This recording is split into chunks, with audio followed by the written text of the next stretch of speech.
What's up, guys? Welcome to Daily Dose of Reddit. This is your host, Zach, and today's subreddit is r/IDontWorkHereLady. This story is called, "She Asked Me to Call My Manager, So I Did." This story takes place 4 years ago, but I pulled it time and time again. Backstory: about 4 years ago, I worked at a hardware store that has the greatest tools at the lowest prices, and next door was a Big Lots. Their uniform there was a black shirt, while mine was navy blue with the company name in large on the back. And my managers loved me because despite being autistic, I kept my composure better than people who are not on the spectrum. So the people involved in this story are myself, an old lady, who I'll call Old Lady for short, Karen, and my manager, Bill, or Bill. The Big Lots manager, who had a weird name starting with T, so that's what I'm gonna call him, Trevor. And finally, Nikki, who worked at Big Lots, or Nikki. So when I worked at the hardware store, I was allowed 2 10-minute breaks a day as well as a lunch break, and I would use my 10-minute breaks to go over to Big Lots and buy a $1 noodle bowl that was pork flavored. And every now and again, I would also grab some stuff that my family needed around the house, meaning that given that I worked 4 days a week and would show up on both my breaks and sometimes even after work, just because of the fact that I became friends with a lot of the staff at Big Lots. On occasion, I forget to take my name tag off, given that I was right next door and I would be there no more than 2 to 3 minutes on my breaks. And occasionally, if people are asking for my help and they see me coming from the front with my name tag and similarly colored shirt, I give them a hand locating items or grabbing stuff that they can't reach. So I was grabbing my noodle bowl when I heard an "Excuse me, young man," and I turned around to see a woman inside of a wheelchair accompanied by her husband, who was wearing a World War II veteran hat. He didn't really take part in the story at all. I'm just painting a picture with words to show that this lady was very old. "Can you help us grab some blankets? They're over there." I said sure thing, because clearly neither of them would have been able to get it. So I walked over and grabbed the blankets on the top shelf. She said thank you and asked if they had a certain bed in the back. To which I explained the typical "I don't work here, I work next door, just come over a lot" speech that I'd done over 1,000 times at that point. This is when Karen joins the battle. "Excuse me," screech like a banshee from across the aisle. "Do you work here?" Me checking my watch to see I only had 2 minutes left for my break. "No, ma'am, I was just helping out these." She interrupted. "Bull crap, you have a name tag on. Employees are only allowed to have name tags on." Let me hear it. Not once did Trevor tell me that having a name tag on wasn't allowed and send it to his store, nor did my manager yell at me to take off my name tag when I went out for 10 minutes. I work next door. I was just grabbing my lunch. "I don't care if you're on lunch, work here or not, do what a customer says. Also, who the hell would help some old fricks if they didn't have to, especially if they're clearly illegals?" That set me off because, one, although I might be white, my stepdad is half Mexican, and I was raised to respect my dying family members in their 90s as a child, with my mom when no other family would. I then turned to the elderly couple with the old lady starting to tear up. Note what I said earlier about keeping my composure, because I blew up on this lady. I yelled, "You stuck-up entitled cooter. I don't work here, and even if I did, what you just freaking said is utterly disgusting. That man fought in World War II, given his blank expression I'm guessing you can't freaking hear, but clearly his life was in a wheelchair, wasn't expecting this racist BS while trying to do some shopping. If I worked here, I wouldn't serve you and would escort you out the building myself." At that point, I've noticed both my manager, Bill, was calling me over the radio, and that Nikki was peeking over the corner. Then Karen looked at me and said, "I want to speak to your manager right now." I called for Bill, and with a grin, gave Nikki a look.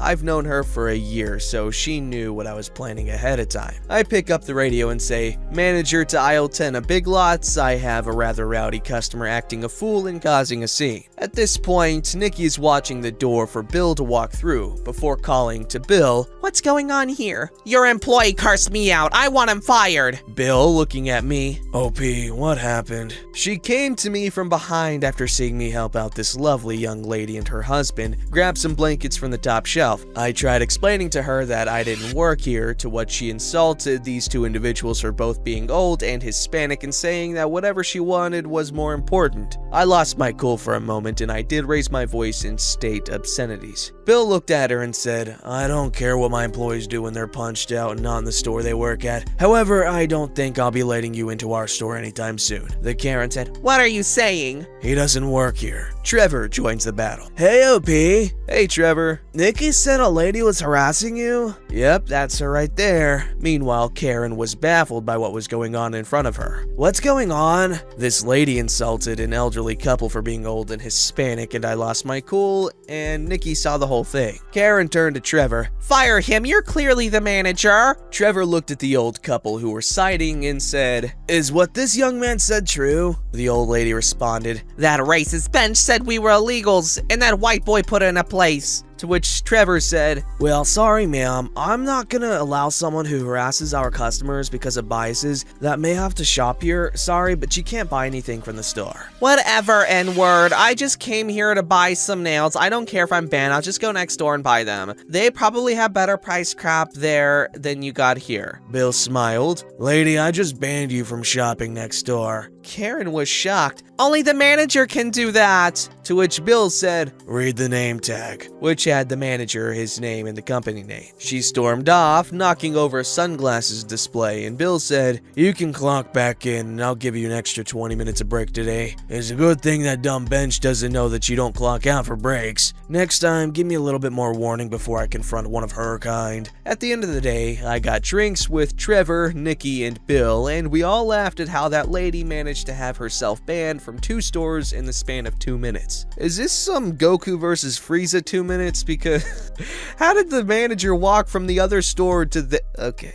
This story's called, "I've given you my money, now do your job." "Sir, you're not our customer." This is not a clear-cut, "I don't work your lady" story. However, it's about a man who refused to believe that he was not our customer. I work for one of the largest Scandinavian airlines at the check-in desks. I encounter some of humanity's worst on a daily basis, but this one in particular stood out to me. It started when I noticed that my coworker at the desk next to me was being berated by this older man. There were no passengers waiting to be checked in at the time, so I ended up listening in on the conversation. In a strangely calm tone, this man was letting out a steady stream of accusations mixed in with total nonsense. "I will be contacting all the newspapers and let them know about how you are scamming people out of their money.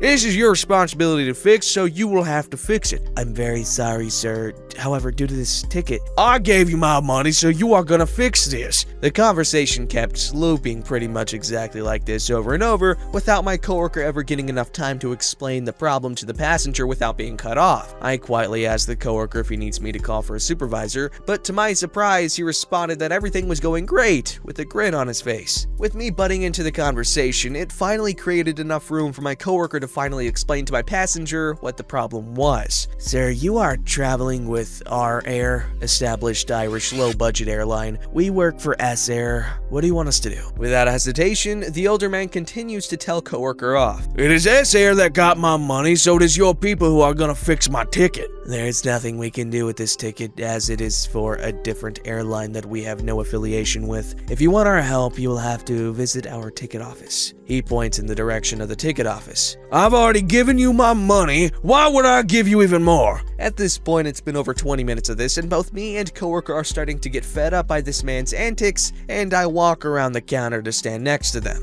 I gesture towards the ticket office, and as politely yet forcefully as I possibly could, I shut down the conversation by telling him that there is nothing we can do for him at the check-in counter, and that he will have to go to the ticket office for help. He grumpily starts walking towards the office while continuously telling us how bad at our job we are, and that was the end of it. Oh, or so I thought. About an hour passes by, and I've switched over to helping people out with the self-check-in machines. I'm having a conversation with my supervisor about nothing of any importance, when suddenly the man returns. He immediately makes a beeline to my supervisor and starts his rambling again, with the only addition from the previous ramble being him telling her how he had apparently managed to talk to the boss, he made air quotes as he said this, about something. He started becoming illegible at this point, but he pretty much much regurgitated the conversation we had earlier. My supervisor immediately realizes what kind of situation it was and pretty much ended up ignoring him, helping another passenger who was an actual customer of ours, leaving him to continue complaining to the only other worker there, me. There's nothing personal towards you, but... And the previous beratements continues on loop again with another addition that airlines should not be allowed to sell tickets through mobile apps, and that he is going to contact politicians about it to change the rules, and that he is going to speak to the president of Scandinavian Air himself, so that he, the president of Scandinavian Air, can talk to the president of Irish Air, so that he, the president of our air, had to speak to his employees about how to treat their customers. Again, everyone he's spoken to up until this point works for S-Air. Turns out this man had bought a ticket with our air through a travel agency without checking which airport the departure was from. The airport I work at does not have any our air departures or arrivals at all. This man was at the wrong airport, demanding us to check him in at a different airline, refusing to believe us when we told him he's not our customer. In the end, he ended up just leaving. The funny thing is, he was only going to Copenhagen, which there are many very easy ways to get to. He ended up spending almost 2 hours at the wrong airport telling us to do someone else's job, when if he had just bought another plane ticket or gotten on a much cheaper train, he would have been well on his way by then. Man, I hope that guy was wealthy, because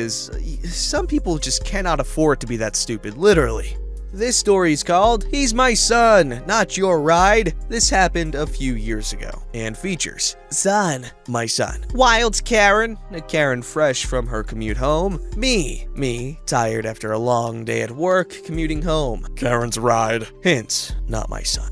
I commute to and from work and had arranged Son to pick me up when my train arrived at the end of my day. He drives his 15-year-old beige Toyota to the pickup line, and almost immediately, a wild Karen steps in front of me to open the passenger door. Son is 19 at the time, and was, and still is, fairly sheltered. Excuse me, this is my car?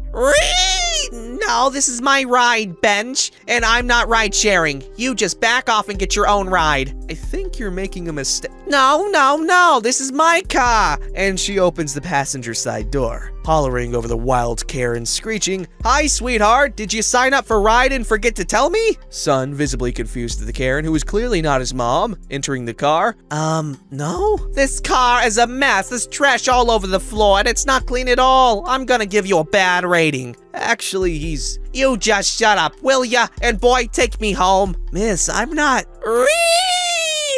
Take me now or I'm calling the police. Please do. You're carjacking my son. He's not going anywhere. Son having to shut down the vehicle and remove the key from the ignition. Smart kid. Hey, Mom, maybe you could take that car? Pointing to a dark, new Honda that has just now pulled up into the pickup and ahead of us. Home, if she'll pay me in cash. I'm calling the police. I've already paid. You can't demand additional money from me. No problem. By the way, what's the license plate number on your car? Wild Karen looking. It's 8ABC123, and it's clearly this vehicle. Driver, go. Miss, if you look at the car in front of us. Me, tired of this and wanting to go home. Bench, get the hell out of my car. This is my son. Clearly not your ride, so get the hell out of my car. I can't believe you talk to me that way. Do you know who I am? I certainly do. You're a delusional old hag who can't tell the difference between a beige Toyota and a dark Honda. Look at the plate and get the frick out of my car. Well, I never. I'm gonna count to 3 before I push the call button on 911. 1. I can't believe you'd threaten me like that. 2. I don't believe this. What? Karen's ride, yelling to the great outdoors. Is there a wild Karen here? I'm your ride, and it's been almost 5 minutes. I'm gonna leave and report this as a no-show. Well, it's about time you showed up. Wild Karen gets out of my son's car with all the grace of a newborn giraffe. I have a mind to report you for your tardiness. I've had to wait here for almost half an hour for you, you lazy worthless. The car door closes and Son and I are simply astounded. The license plate for the dark Honda ride was 8ABC123. The license plate on that beige Toyota was 4DEF987. The entire encounter lasted possibly 3 minutes. Don't forget to like, subscribe, and hit that bell to never miss an episode.